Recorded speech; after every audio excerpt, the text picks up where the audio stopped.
Bumili ako ng bulaklak kasi nga bukas is November 1. Kaya dalaw para sa ating mga Katoliko, dalaw na natin sa ating mga namatay. Diba? Tsaka ipapakita ko sa inyo yung nabili ko bulaklak. Ito siya. Meron siyang talagang natanim siya. Tinanim siya. Ito. Dalawa yung binili ko. Yung ito, parang hindi ko alam yung kulay, parang orange na. Orange, parang gano'n. Tapos ito naman yellow. Ang light yellow. Dark yellow. Ano ba tawag dito? Tapos, ito siya dalawa. Pagpilian namin ito bukas kung saan ang dadalhin namin sa cemetery. Kasi pupunta kami doon ng asawa ko. Tapos ito pa siya. Ito. Bali, 4 yung nabili kong pasok. Tapos ito. Tingnan nyo. Dito sa Germany, ito yung mga pagtanim nila ng bulaklak. Tingnan nyo. Ayan. Ayan o, namumulaklak na talaga siya. Tinanim. Tarang ganun. O, tingnan nyo. Kasi dito yung ganda ng pagtanim nila pag buwan ng bulaklak. Ganun. Labasan. Tapos ito. Ayan. Ayan. Ito binili ko. Ang tawag sa atin ito, manzanilla. Tama ba? Manzanilla pang tawag sa atin ito. Pero dito hindi ko alam kung ano bang pangalan nito. Oh, chrysanthemum. Chrysanthemum pala ito sa English. Ito. Ano ba ito? Chrysanthemum din. Ito, maliliit siya. Pareho naman sila, di ba tawag sa atin ito sa Pilipinas is manzanilla. Manzanilla itong tawag sa atin. Ito, kaya ito yung ginawa ko ngayong araw. Bumaba ako kasi dito pag Thursday. May tinda yan sa baba namin kasi dito kami sa Central, parang sa city. Kaya may tinda yan pag ganun. Saka timing para bukas kasi ngayon is November 1, dalaw sa cemetery ng mga Katoliko. Tulad natin, parang ganun. Tapos ito, saka yung mga sweets na mamaya may pupunta mga bata, parang ganun. Para may bigay ako sa kanila.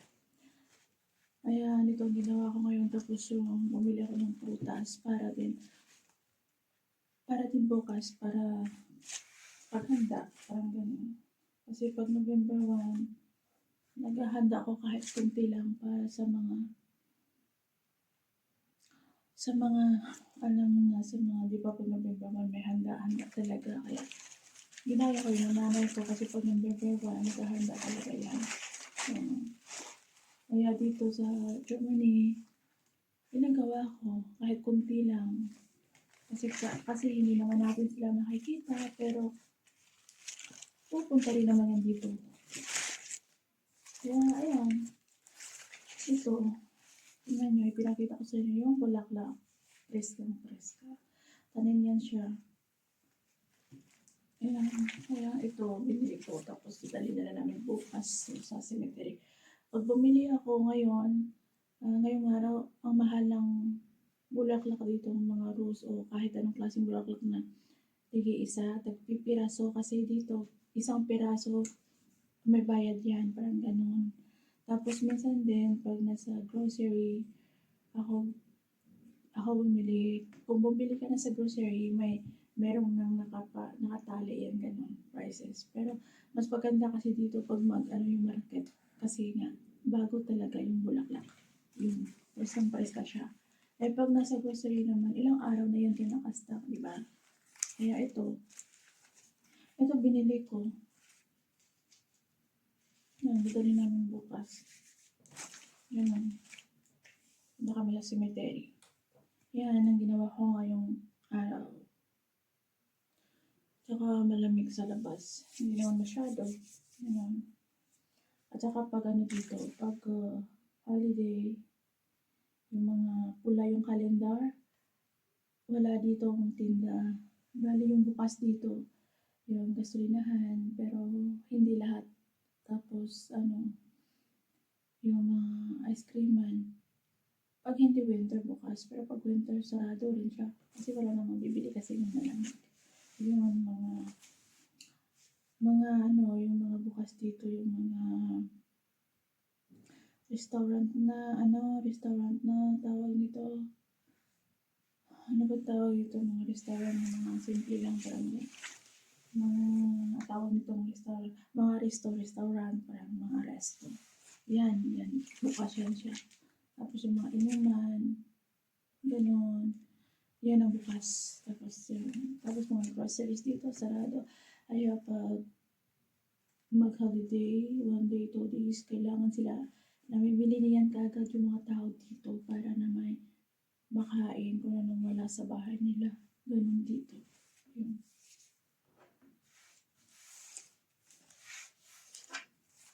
Yan. So, bukas, celebration ng ating mga namatay. So, marami na naman to pupunta sa cemetery. Kaya, dyan sa Pilipinas, mag-ingat-ingat din kasi nga, pag ano, may mga okasyon, madaming mga nangyayari, ganun. Dito naman, hindi naman lahat nagsiselebrar kasi siselebrar kasi hindi naman lahat dito Katoliko at saka may kanya-kanyang relihiyon, may kanya-kanyang mga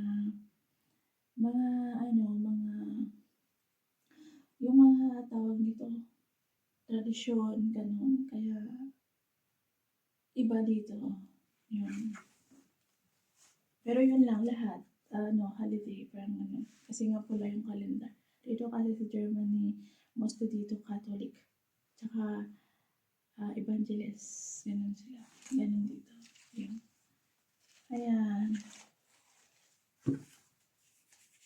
Okay. Nakita ko lang sa inyo kasi parang, di ba, pag nasa Pilipinas ngayon, parang ang hirap na itanim ng ganito. Pero dito, grabe, mga bulaklak dito, kakatubo. Tubong maliliit pa lang siya. Ang dami na yung bulaklak, ganyan. Ewan ko paano nila itinanim yan, alagang-alaga. Siguro may mga medisina, nilalagay dyan, ganun. Kaya ito. Ayan ngayon, sa Pilipinas, sigurado mahal na naman yung mga bulaklak dyan. Yung mga ginagawa nilang mga corona-corona. Yung ilalagay sa cemetery. Mahal na naman yan kasi dati nandiyan ako sa Pilipinas. Bili ako tapos ilalagay namin din sa cemetery. Sa tatay ko, ganun. Saka sa kuya ko. Ayan.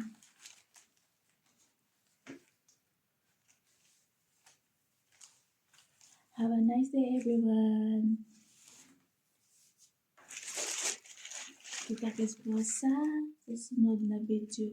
Marami akong i-upload na mga video pero hindi ko pa na-edit. Kaya wala pa, hindi ko pa na-edit.